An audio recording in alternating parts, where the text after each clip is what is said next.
Asia cup 2025 আজকে কিন্তু final নিশ্চিত হয়ে যাবে যে কোন টিম ফাইনাল খেলবে। আজকে নিশ্চিত হয়ে যাবে ভারত এবং বাংলাদেশের ম্যাচের মধ্যে যেই টিম জিতবে তারা কিন্তু ফাইনালের টিকিট কেটে নেবে, ফাইনালে পৌঁছে যাবে তারা। আজকে ফাইনাল নিশ্চিত হয়ে যাবে যে কোন দল ফাইনালে যাবে। ভারত বনাম বাংলাদেশের ম্যাচের মুখোমুখি হচ্ছে আর মাত্র কয়েক ঘন্টা পরে দুবাই ইন্টারন্যাশনাল ক্রিকেট স্টেডিয়ামে দুই চিরপ্রতিদ্বন্দ্বী ভারত বনাম বাংলাদেশ মুখোমুখি হচ্ছে। ভারত সুপার ফোরের প্রথম ম্যাচ পাকিস্তানকে হারিয়েছে, বাংলাদেশ সুপার ফোরের প্রথম ম্যাচ শ্রীলঙ্কাকে হারিয়েছে। দুই টিম কিন্তু এখন সমানে সমানে আছে, যেই টিম জিতবে তারা কিন্তু ডাইরেক্ট ফাইনালে চলে যাবে। এরকম একটা গুরুত্বপূর্ণ ম্যাচে ভারত বনাম বাংলাদেশের এরকম একটা গুরুত্বপূর্ণ ম্যাচে কোন টিম জিতবে এবং পরিসংখ্যান, বর্তমান পরিসংখ্যান কি বলছে, বাংলাদেশ নাকি ভারত, কোন টিমকে আপনি এগিয়ে রাখবেন? অবশ্যই ভারতীয় দল, বর্তমান পরিসংখ্যান হিসেবে ভারতীয় দল অনেকটাই এগিয়ে বাংলাদেশের থেকে। বাংলাদেশ কিন্তু এশিয়া কাপ 2023-এ যে এশিয়া কাপ হয়ে গিয়েছে, ভারতীয় দল চ্যাম্পিয়ন হয়েছিল, সেই এশিয়া কাপে কিন্তু বাংলাদেশ কিন্তু ভারতকে হারিয়ে দিয়েছিল, কিন্তু সেটা ভিন্ন ফরম্যাটে ছিল। সেটা ছিল ওডিআই ক্রিকেট, এটা টি-20 ক্রিকেট। ওডিআই ক্রিকেটে বাংলাদেশ এশিয়া কাপে ভারতকে হারিয়ে দিয়েছিল 2023-এ। এটা কিন্তু টি-20 ক্রিকেট। টি-20 ক্রিকেট মানে আলাদাই একটা ব্যাপার, একটা ওডিআই ক্রিকেট এবং টি-20 ক্রিকেট অনেক পার্থক্য। টি-20 ক্রিকেটে বাংলাদেশ এবং ভারতীয় দল মুখোমুখি হয়েছে মোট 17 বার।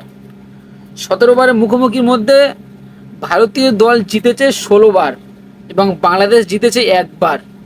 তার মানে আপনি ভাবুন যে কোন দলটা এগিয়ে আছে, আপনিই ভাবুন। এবং বাংলাদেশ জিতেছিল সেটা 2019 সালে। 2019 সালে বাংলাদেশ ভারতের কাছ থেকে জিতেছিল। দীর্ঘ 6 বছর বাংলাদেশ ভারতের কাছে জিততে পারেনি, একটিও টি-20 ম্যাচ জিততে পারেনি বাংলাদেশ ক্রিকেট দল।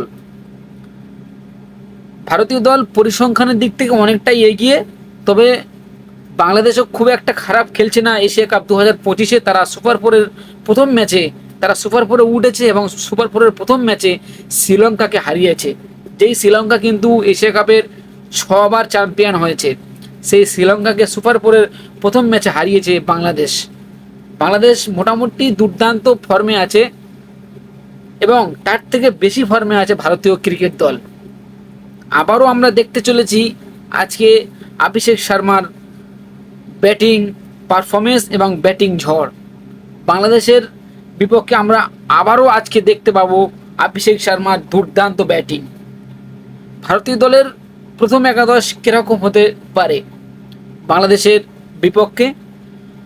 ভারতীয় দল যেই একাদশ নিয়ে খেলেছে পাকিস্তানের বিপক্ষে, মেবি ওই একাদশ নিয়ে বাংলাদেশের বিপক্ষে খেলবে, কোনো চেঞ্জ করবে না, কারণ ভারতীয় দল দুর্দান্ত এই প্লেইং 11 নিয়ে দুর্দান্ত পারফরমেন্স করছে আমরা দেখতে পাচ্ছি।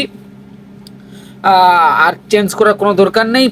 প্রথমে অভিষেক শর্মা এবং শুভমান গিল দুর্দান্ত পারফরমেন্স করছে আমরা দেখছি।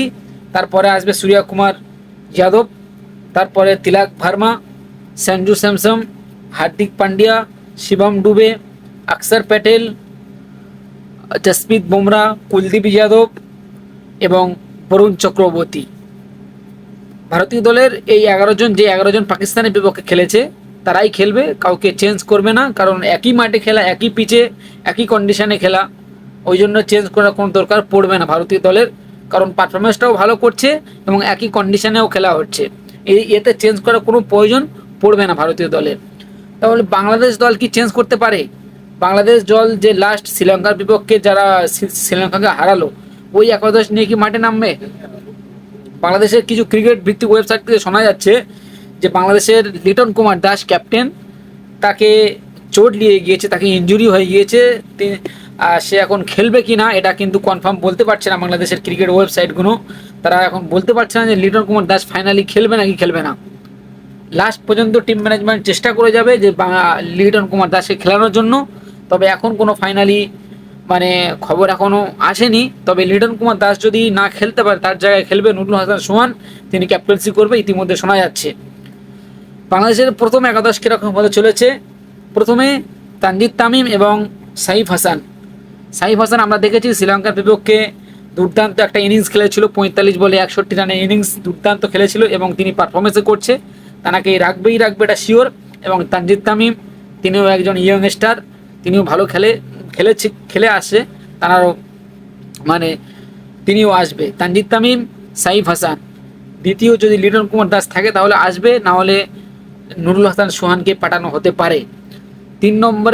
4 নম্বরে তাওহিদ হৃদয়, 5 নম্বরে শামীম হোসেন পাটোয়ারি, 6 নম্বরে শেখ মেহেদি, 7 নম্বরে জাকির আলী অনিক, 8 নম্বরে রিশাদ হোসেন, 9 নম্বরে মুস্তাফিজ, 10 নম্বরে তাসকিন এবং 11 নম্বরে তানজিদ সাকিব।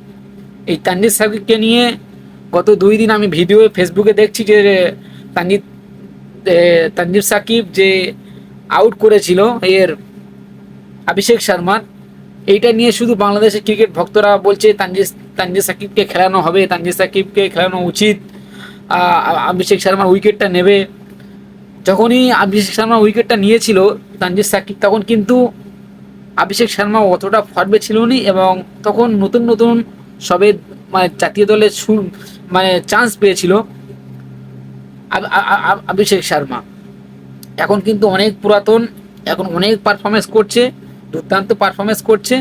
তবে দেখা যাক বাংলাদেশ নাকি ভারত কোন টিম আগে ফাইনালের টিকিট কাটতে পারে। আপনার কি মনে হয়?